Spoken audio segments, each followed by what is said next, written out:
پھر استاد نے کہا اپنی فائنڈنگز بتاؤ، مشاہدہ بتاؤ. انہوں نے کہا استاد جی میں نے پتوں کے سرسرانے کی آواز کو سنا، اور میں نے ندی میں پتے گرنے کی آواز سنی، میں نے گھاس کے تنکے آپس میں ٹکرانے کی آواز کو سنا، میں نے پھول کے پتیوں کی بھی آپس میں گفتگو کو بھی سن لیا ہے.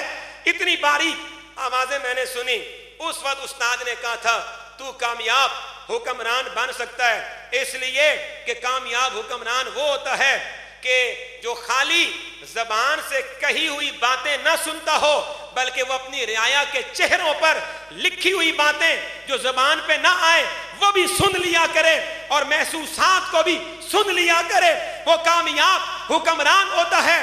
میں اللہ کی قسم اٹھا کے کہتا ہوں کہ چشمے فلک نے، تاریخ عالم نے اور تاریخ کی آنکھ نے آج تک میرے مصطفیٰ جیسا حاکم کبھی دیکھا نہ ہوگا کہ جن کا غلام ان کے سامنے آتا ہو تو مصطفیٰ چہرہ دیکھ کر بتا دیتے تھے کہ اے میرے غلام تجھے یہ تکلیف ہے، تجھے یہ پریشانی ہے.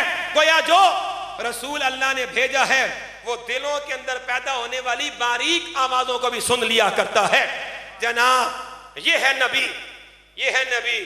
ایک دفعہ حضرت وابسہ آئے تو میرے مصطفیٰ کریم نے ان کا چہرہ دیکھ کر کے کہہ دیا وابسہ مجھے پتہ ہے تو گھر سے کیا سوچ کر کے نکلا ہے. حضرت وابسہ نے کہا تھا یا رسول اللہ میں نے تو بتایا نہیں، میری زبان پر تو الفاظ جاری ہوئے نہیں، آپ نے کیسے معلوم کر لیا؟ میرے مصطفیٰ کریم نے فرمایا نبی ہوتا ہی وہ ہے کہ جو اپنے غلاموں کی بات زبان پر آنے سے پہلے سن لیا کرتا ہے. جناب ادھر سنو، اسی لیے مواجہ شریف پہ لوگ جاتے ہیں نا، ہاں تو اچھا جی آپ گئے تھے آپ نے کیسے سلام پڑھا، آپ گئے تھے آپ نے کیسے سلام پڑھا. ہاں میں نے تو جناب شرطوں کی پرواہ کوئی نہیں کی، وہ کہتے رہے خاموش رہو. میں نے اونچی اونچی آواز میں پڑھا الصلاۃ والسلام علیک یا رسول اللہ. ایک دیوانہ تھا، اس نے کہا تمہیں پتہ نہیں ہے اللہ نے فرما دیا ہے لا ترفعوا اصواتکم، ادھر آواز اونچی نہیں کرنی. مولا پھر کیا کریں؟ فرمایا تم اپنے دل میں جو کچھ ہے وہ سوچتے جاؤ، میرے مصطفیٰ کو زبان سے بتانے کی ضرورت نہیں ہے. میں نے مصطفیٰ کو وہ شان عطا کر دی ہے کہ اپنے دل میں جو کچھ سوچ کے جاؤ گے مصطفیٰ تمہارے دل کی ہر بات کو جان لیا کرتے ہیں. جناب یہ النبی ہے، یہ النبی ہے، یہ الرسول ہے. اور وہ حاکم ناکام حاکم ہے جو محسوسات کو نہ سنے، لیکن میرے مصطفیٰ نے محسوسات کو بھی سنا. اب آگے بڑھوں گا. اللہ نے فرمایا الامی، رسول کریم کی تیسری نعت اللہ نے بیان کی کہ یہ امی ہے. امی کا ایک معنی یہ بیان کیا گیا، ادھر سنو، امی کا ایک معنی کہ کعبہ کا، مکہ کا ایک نام ام القریٰ بھی ہے، ساری بستیوں کی ماں، اصل. جیسے بندہ لاہور کا رہنے والا ہو تو اسے کہہ دیا جاتا ہے یہ لاہوری ہے، پشاور کا ہو تو پشاوری ہے، ہزارے کا ہو تو ہزاروی ہے، اور دہلی کا ہو تو دہلوی ہے، اور جناب والا مکہ کا ہو تو مکی ہے. لیکن اس مکہ کا ایک نام ام القریٰ ہے. مصطفیٰ تو ام القریٰ میں پیدا ہوئے، ام القریٰ کے رہنے والے ہیں، اور اللہ نے اس نسبت سے کہہ دیا امی، یعنی ام القریٰ کا رہنے والا، ام القریٰ میں پیدا ہونے والے، ام القریٰ میں زندگی گزارنے والے. یہ ایک معنی ہے. اب ایک اور معنی بھی سنو. امی کا ایک اور معنی یہ بھی بیان کیا جاتا ہے کہ ماں کو کہتے ہیں، اور امی اس رسول کو کہا جائے گا کہ جو ماں سے بھی زیادہ شفقت دینے والا ہو، جو ماں سے بھی زیادہ پیار کرنے والا ہو. میں آپ سے ایک سوال کرنے لگا ہوں، دھیمے لہجے میں، آرام اور ٹھہر ٹھمر کے میں یہ بات کرنے لگا ہوں. مجھے ایک بات بتاؤ، آپ بیمار ہو جاؤ تو آپ کی بیماری پر سب سے زیادہ دکھی کون ہوتی ہے؟ آپ کی ماں.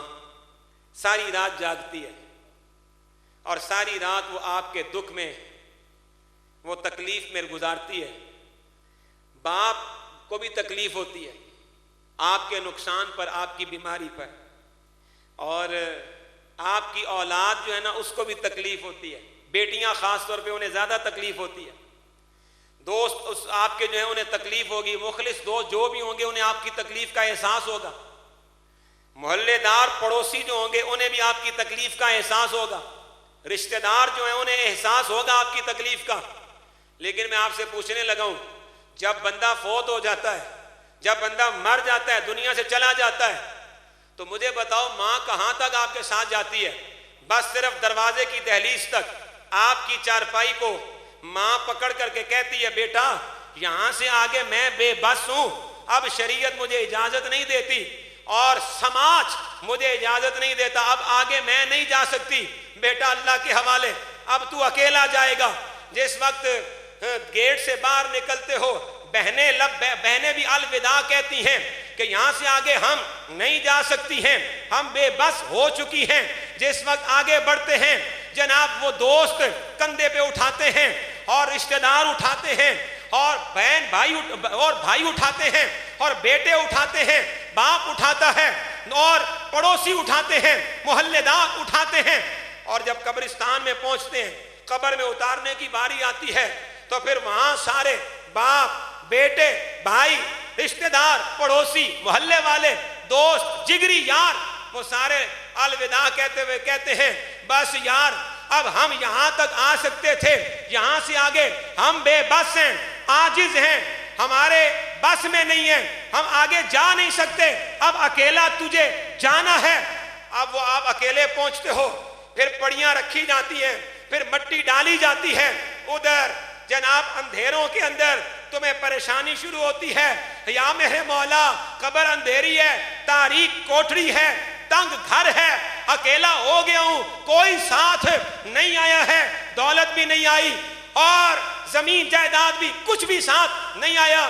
سب نے کہا ہم بے بس ہو چکے ہیں۔ رب کائنات وہاں تسلی دے کے کہتا ہے غم نہ کر، جہاں سارے بے بس ہو جاتے ہیں میرا مصطفیٰ وہاں بے بس نہیں ہوتا ہے۔ جہاں سارے مہربان رسول اپنے امتی کو کہیں پر بھی وہ تکلیف میں تنہا نہیں چھوڑتا ہے۔ بس یہ بات کر کے تو اجازت چاہ لوں گا آپ سے کہ جو امی رسول، ماں سے زیادہ شفقت اور مہربانی کرنے والا، جس نے آپ کو قبر میں اکیلا نہیں چھوڑنا، جس رسول نے آپ کو حشر میں اکیلا نہیں چھوڑنا، آپ کیوں اس رسول سے دور ہو؟ آپ کیوں اس رسول کی غلامی کا قلادہ گلے میں نہیں ڈالتے ہو؟ آپ کیوں اس رسول کے نظام اور ان کی تعلیمات پہ عمل نہیں کرتے ہو؟ آپ کیوں نہیں؟ میں نے ایک بات یہ پڑھی اور آپ جانتے ہیں کہ مصطفیٰ کریم علیہ السلام کی جب ولادت ہوئی تھی، قدم زمین پر رکھا تھا تو زمین پر جو 1000 سال سے آگ روشن تھی، آگ کے پجاریوں نے جو جلا رکھی تھی وہ بجھ گئی اور کعبے میں رکھے ہوئے بت اوندھے منہ گر پڑے۔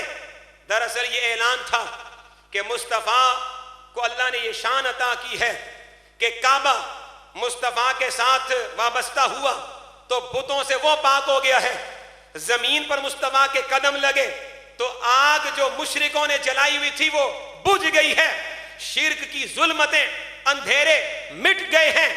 تو ایمان سے بتاؤ وہی رسول، اس کی غلامی، اس کا پیار تمہارے گھر میں آ جائے، اس رسول کا دین تمہارے گھر میں آ جائے، اس رسول کی سنت بیضاء تمہارے گھر میں آ جائے، اس رسول کا اسوہ حسنہ تمہارے گھر میں آ جائے، تو بتاؤ تمہارے گھر میں پھر کمکموں کی ضرورت نہیں ہے، لائٹوں کی ضرورت نہیں ہے، تمہارے گھر میں شمع کی ضرورت نہیں ہے، چراغوں کی ضرورت نہیں ہے، بلکہ اللہ مصطفیٰ کی سنت بیضاء کے صدقے میں تمہارے گھر کو خاص انوار سے خود ہی منور فرما دے گا، روشن فرما دے گا۔ بس یہی دعوت ہے آپ کے نام کہ مصطفیٰ کریم علیہ السلام کی ولادت کی خوشی منانے کے ساتھ ساتھ مصطفیٰ کی تعلیمات پر عمل کا چہرہ بنائیں، عمل کا صحرا اپنے سر پہ سجائیں۔ احمد ندیم قاسمی نے منظوم انداز میں ایک جگہ کہا تھا، تو نے دیا مفہوم نمو کو، تو نے دیا مفہوم نمو کو، تو نے حیات کو معنی بخشے۔ یا رسول اللہ آپ کے بغیر زندگی بے معنی تھی، زندگی کی حقیقت کچھ نہیں تھی، لوگ چلتی پھرتی مردہ لاشیں تھیں، حضور آپ نے زمین پر قدم رکھا، جو آپ سے لگ گیا وہ زندہ ہے، اور وہ حیات کو پا گیا ہے. تیرا وجود اس بات خدا کا، تو جو نہ ہوتا کچھ بھی نہ ہوتا. جناب والا بس اسی شعر کو اپنا حرز جاں بنا کر کے اپنے ایمان، اپنے عقیدے اور اپنے عمل کی حفاظت کرو. اللہ مجھے اور آپ کو ان باتوں پر عمل کی توفیق نصیب فرمائے. اللہ میرا اور آپ کا حامی اور ناصر ہو. اللہ مجھے اور آپ کو اپنے محبوب رسول مصطفیٰ کریم صلی اللہ علیہ وآلہ وسلم کے قدمین مبارک کی خیرات نصیب فرمائے، نگاہ کی خیرات نصیب فرمائے. آمین بجاہ سید المرسلین وآخر دعوانا ان الحمد للہ رب العالمین.